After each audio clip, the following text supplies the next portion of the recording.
Dear Thorsten, I know and I feel you have a special connection with our country, also with the Romanian people. You were invited to participate in the festival International Week for New Music, not only as an observer and listener, but also with your own work, which you composed especially for a chamber concert with the ensemble Devotio Moderna. I will go back to your biography and ask you, when did you first encounter George Enescu's music? And when and how did you develop a deeper connection with it? The big project of posting music by Enescu and by Romanian composers, do you think it had to do with this first encounter with Enescu's music? Well, in fact, I was drawn into the world of Romanian music, as it were, by the spirit of Enescu as an interpreter first, because I have a certain idea about how the solo music for string instruments by Bach is to be played. It's very dear and important to me since I played it on the clarinet instead of playing boring etudes. And my idea of how these pieces are to be performed is an expressionist. And I was looking for a free download of these recordings made by late Enescu, and I found one on an unseeming Romanian website called Audio-Cinic.ro. At first I was disappointed, but then I found out I made bycatch, incredible bycatch. And by composers whose names some names I know. I know, for example, who Violeta Enescu is, but I never even heard the name of Anatol Vieru.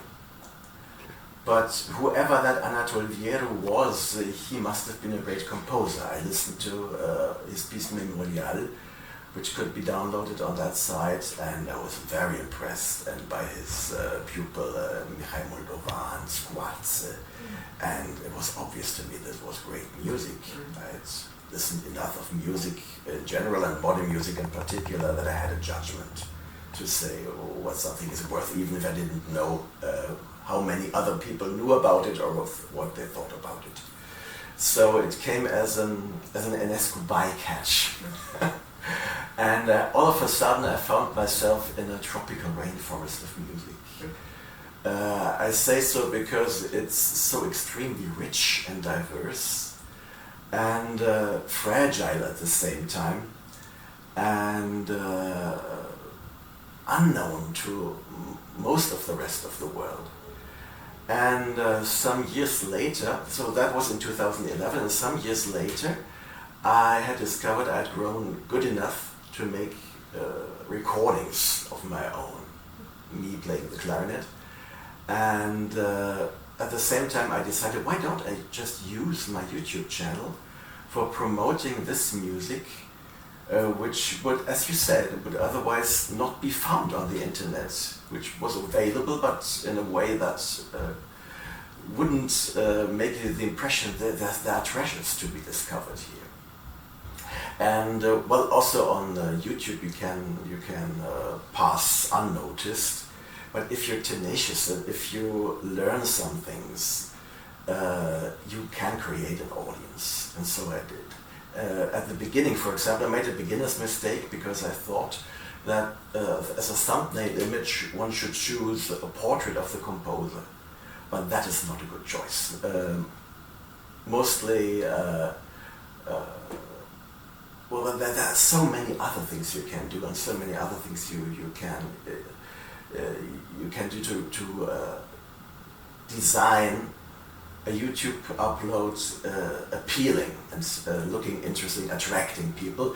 In the first place, just because they want to look at something interesting, and that like that they are lured into listening to what I presented. Let's come back to the main road of our discussion and tell me the impressions Enescu's music made on you. I discovered him as a composer rather late, but also in a way that I was just drawn into it, following the interest of other composers. So I came from the river back to the sources. And there's hardly any Romanian composer also writing today. All the generations contemporary with Enescu and following him that were not in some way influenced by him and inspired by him. And so was I. And I think it really shaped the very special kind of modernism that developed in Romania. Normally modernism, wherever you look, has something parricidal about itself. You need to kill your fathers, you need to deny what has been especially in the direct generation before you, and maybe even what was in the past in general. And Enescu developed a kind of progressive, if you want, modernist stance that does not deny in any way the past, but draws inspiration from it. And for example, in Germany, a composer like Zimmermann, who had that kind of mindset, he had a very difficult stance with that, by not wanting to deny Hindemith and Stravinsky. And in a cultural environment shaped by a mind like Enescu's, that would have been a very easy thing, and that has been very, very fruitful, because there were also, apart from some incalculable political oppression, there were so little taboos in Romanian music, stylistic taboos. You had so much freedom to choose the style and the means you thought you were convinced they are appropriate for your music. And of course there is also a kind of continuity of Enescu's music, especially his more progressive approaches with especially German music. As Boulez said on Berg, that in Berg actually he saw a progressive representative of the German-speaking world tradition of infinite melody, of unlimited counterpoint. And well, if you put counterpoint to the extreme, you get something like heterophony. You get something like say, equal rights between all variations, or more exactly, there not being any difference anymore between a theme and its variations. That you can have a theme existing only in variations, as in linguistics a dialect continuum. You're speaking also of Enescu's music at this moment, and yes, I do. On this issue. And this is an approach really strongly developed by a mind like Arnold Schönberg, for example, but by Enescu in his very own way. And this not only the musical, practical approach, but also a theoretical approach developed by Enescu, but also his, I can say, ethical stance. As far as I see, shaped Romanian music in a very, very positive way. I hardly ever see any kind of school or movement that does not, as I said, parricidally or otherwise polemically, distance itself from other developments. But Enescu himself, and following Enescu, does not have this kind of aggression about itself. And you have enormous freedom in following him.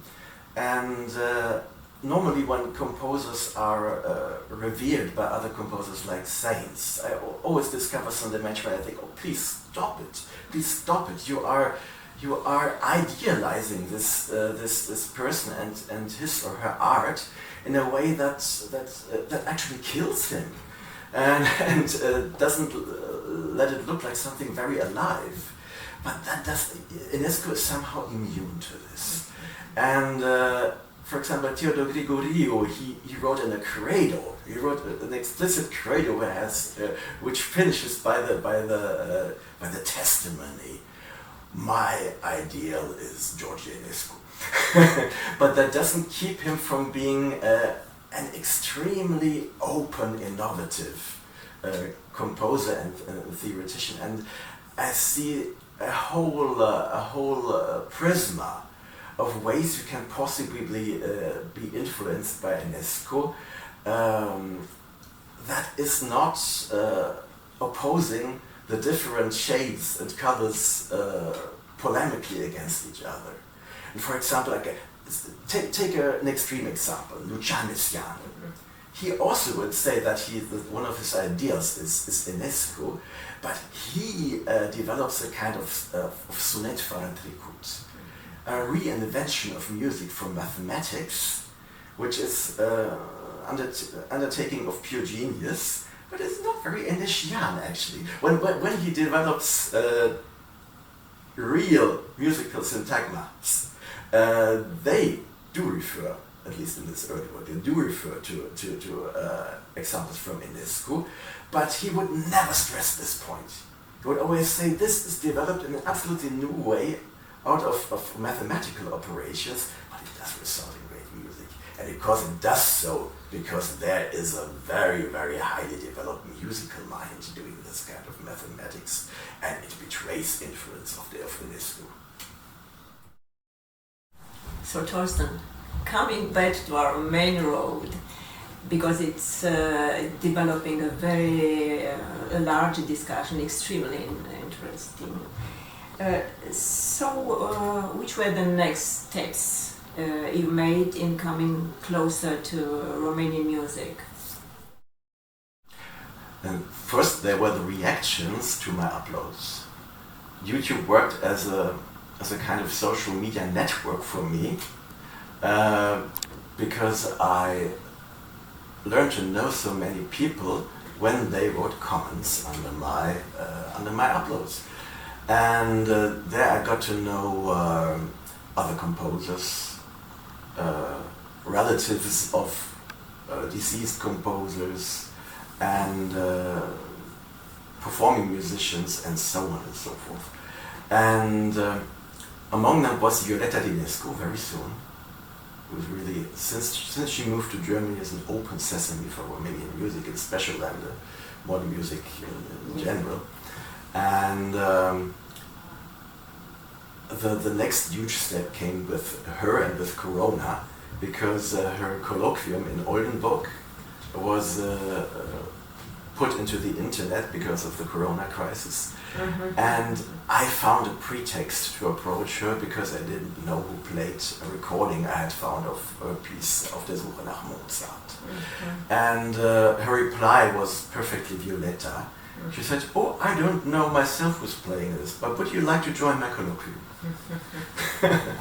Miss Violetta Enescu has her very important role in promoting Romanian music from several generations, starting from George Enescu, of course, and she realized this archive at the University in Oldenburg, which is very large and very precious. It contains some contributions of mine. The next step is maybe connected to your work as a performer. It's when I had discovered that I had grown good enough on playing the clarinet, I also ventured into Romanian modernist music, and the very first thing I tried was to make a recording of a piece by Alexandru Hrizanide, when he was still alive but already very sick. So I didn't get into contact with him, but that, for example, made me get into contact with his friend Diana Șervescu. The pianist. The pianist whom I visited in Amsterdam last year. And then came other pieces, and as I just mentioned, I got to know composers, other musicians, when they wrote comments under my uploads. A French-born Romanian composer, Didier Schein, he wrote a comment under my upload of Aurel Stroh's violin concerto, and this is how I got to know him, how we got into contact. And shortly before Christmas 2018, I suddenly got an email from him which shocked me, for it was the very first time a composer, wrote dedicated to Thorsten Gubatz over a score of his.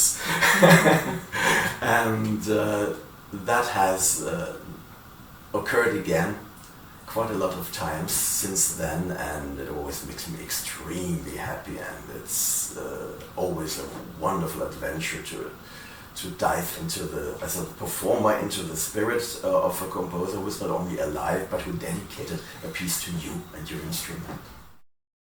Personally, I think you should really contribute even more to promoting Romanian music, and also your ideas connected to it and connected to Enescu. So do you have something in mind? Well, generally, Enescu as a composer, he inspired me to do something like writing dans le caractère populaire romain. That is, not necessarily quoting any Romanian folk song. For example, for my piece for Bucharest, I also had myself inspired by his very free and innovative use of counterpoint. I really wanted to do something extremely contrapuntal, at least in the beginning of the piece, which then, as we know, transforms drastically. But that was, in a sense, an moment initial in my Donau-Trio.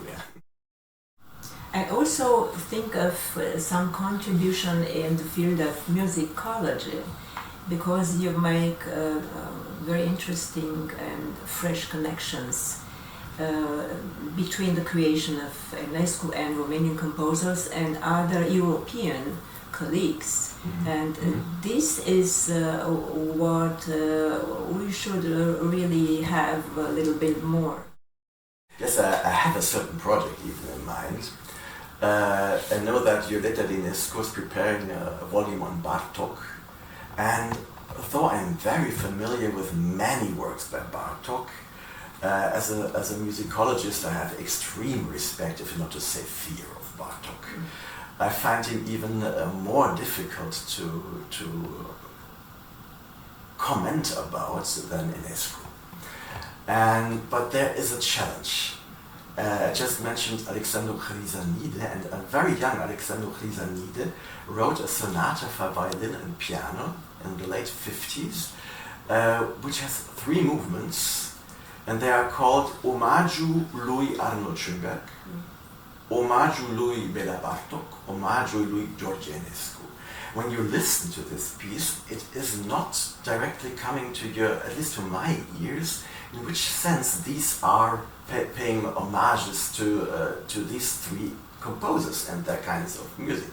But well, that would be challenging, and that would be certainly all the more since it would recall to many other minds the name of genius composer and pianist Alexandru Chrysanide. Dear Thorsten, I hope we can have a second discussion soon about subjects that are so interesting. Now we put an end and wait for your posting material on YouTube, and also on your comments, and maybe on articles. I don't know if a book, but articles as a musicologist with ideas that occurred in this discussion. Thank you, and we wait for you again in Romania, in Bucharest, and in the National Museum, George Enescu. Mulțumesc din toată inima. I have loved Romanian music for such a long time now, and when I discovered it, I wouldn't have dared to, and long after that, I wouldn't have dared to dream that I would ever meet and be appreciated myself by those mysterious but wonderful persons and musicians whom I discovered on that site, Audio-Cinek.ro, in 2011, with names like Dan Didio or Carmen Maria Carnich. And now I'm regularly visiting Bucharest and Chisinau and even having my own pieces performed there and appreciated there. And it's a beautiful dream.